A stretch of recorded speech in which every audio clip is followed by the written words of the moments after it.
આરોપી દ્વારા આત્મહત્યા કરવા માટેની ચીમકી ઉચ્ચારીને બિલ્ડિંગ ઉપર ચડી ગયો હતો. શું આખી ઘટનાક્રમ રહ્યો હતો? આરોપીનું નામ શું છે, બેકગ્રાઉન્ડ શું છે અને કયા ગુનામાં તેને પકડવા માટે ગયા? એક આરોપી અભિષેક રાજપૂત ઉર્ફે શૂટર એ પોતાની જે ઓળખાણ ધરાવે છે એમને ઉપર કુલ 7 કરતાં વધારે ગુનાઓ જુદા જુદા રાજ્યોમાં દાખલ હતા, જેમાં 4માં એ વોન્ટેડ હતો.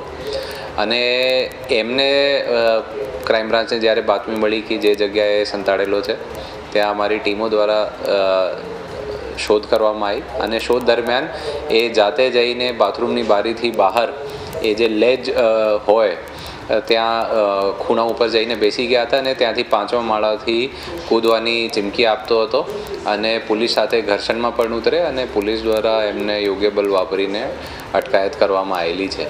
કેટલા કલાકના આ સ્ટન્ટ ચાલ્યો અને તેના વિરુદ્ધ જે ગુના દાખલ થયેલા છે, કયા પ્રકારના ગુના છે, કયા રાઇટ હેઠળના?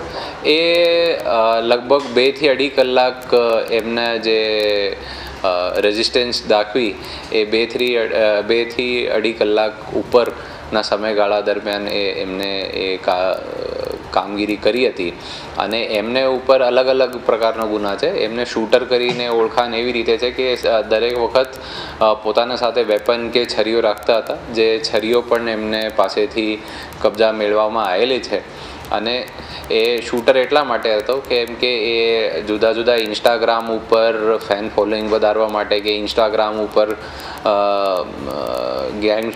મૂળ ટપોરીગીરીથી ગેંગસ્ટર બનવાની એમને બહુ મહત્વાકાંક્ષાઓ હતી. તો એ ઇન્સ્ટાગ્રામ ઉપર જ સોશિયલ મીડિયા ઉપર આવું કરતા હતા ને અગાઉ એમને પોલીસ ઉપર પણ ફાયરિંગ કરેલું એ કબૂલિયાત કરે છે. તો એટલા માટે એમનો થોડું શૂટર એમને પોતે જ નામ રાખ્યું હતું, જેથી સમાજમાં કંઈક એ પ્રકારનો છાપ ઊભી કરે. પણ અસલમાં એ સામાન્ય આરોપી જ છે અને કોઈ આવા કોઈ ગેંગસ્ટર નથી. સાહેબ, આરોપીનું બેકગ્રાઉન્ડ કેટલા ગુના છે, અહીંયા કોના ત્યાં છુપાયેલો હતો, કેટલા સમયથી છુપાયેલો હતો?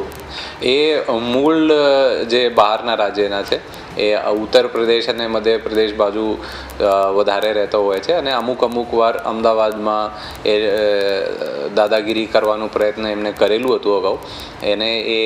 એમને જ્યારે ખબર પડી હતી કે ક્રાઇમ બ્રાન્ચ પહેલાંથી એમની શોધખોળમાં લાગેલી હતી તો પણ એ ચેતીને અમદાવાદ છોડીને ભાગી ગયો હતો.